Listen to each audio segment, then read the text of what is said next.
Rail इतिहास की सबसे भीषण दुर्घटनाओं में से ओडिशा रेल दुर्घटना में से कम 288 यात्रियों की मौत हो गई है और 1100 से अधिक यात्री घायल हो गए हैं। इस भीषण रेल हादसे को लेकर कांग्रेस ने भारतीय जनता पार्टी को घेरा है। कांग्रेस अध्यक्ष मल्लिकार्जुन खड़गे ने कहा कि आजाद भारत के शायद सबसे दर्दनाक रेल हादसे पर सरकार से सवाल किया है। विज्ञापनी PR हटकंडे ने सरकार के काम करने के प्रणाली को खोखला बना दिया है। ये सवाल है कि रेल में 3 लाख पद खाली है, बड़े अधिकारियों के भी पद खाली हैं जो PMO भर्ती करती है, उनको 9 साल में क्यों भर्ती नहीं किया गया। कांग्रेस नेता पवन खेरा ने कहा है कि 10-12 चमकती धमकती रेल दिखाने के चक्कर में पूरा ढांचा चरमरा रहा है। पवन खेरा ने साथ ही कहा कि इस्तीफा का मतलब होता है नैतिक जिम्मेदारी लेना, लेकिन यहाँ नैतिकता बची ही नहीं है तो किससे इस्तीफा मांगे। CAG की रिपोर्ट बताती है कि ट्रेन मेंटेनेंस का बजट लगातार कम होता गया है। रेल की रिपोर्ट बताती है कि 3,12,000 पद खाली है। प्राण जाए पर PR न जाए, सरकार को ये नीति छोड़नी पड़ेगी। क्या रेल मंत्री से इस्तीफा लेंगे? क्या CAG और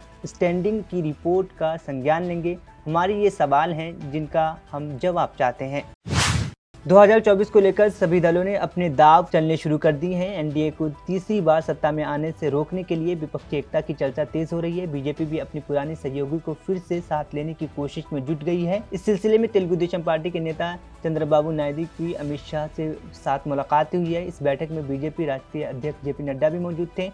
करीब 1 घंटे तक चली इस मुलाकात में इस साल के आखिर में होने वाले तेलंगाना विधानसभा चुनाव और अगले साल होने वाले लोकसभा चुनाव को लेकर चर्चा हुई है। सूत्रों के अनुसार इस साल होने वाले तेलंगाना विधानसभा चुनाव के लिए BJP और TDP एक साथ नजर आ सकती है।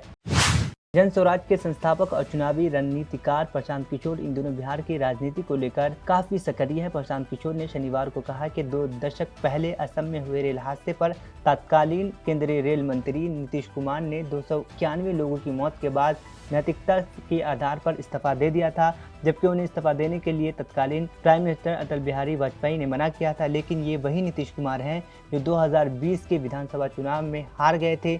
242 विधायकों वाली बिहार विधानसभा में JDU के सिर्फ 40 से 42 ही विधायक जीते थे, लेकिन फिर भी कोई न कोई जुगाड़ लगाकर कभी BJP के पैर पकड़कर तो कभी लालटेन पर लटक कर नीतीश कुमार मुख्यमंत्री के कुर्सी से उतर नहीं रहे हैं, वो उस कुर्सी पर चिपके हुए हैं।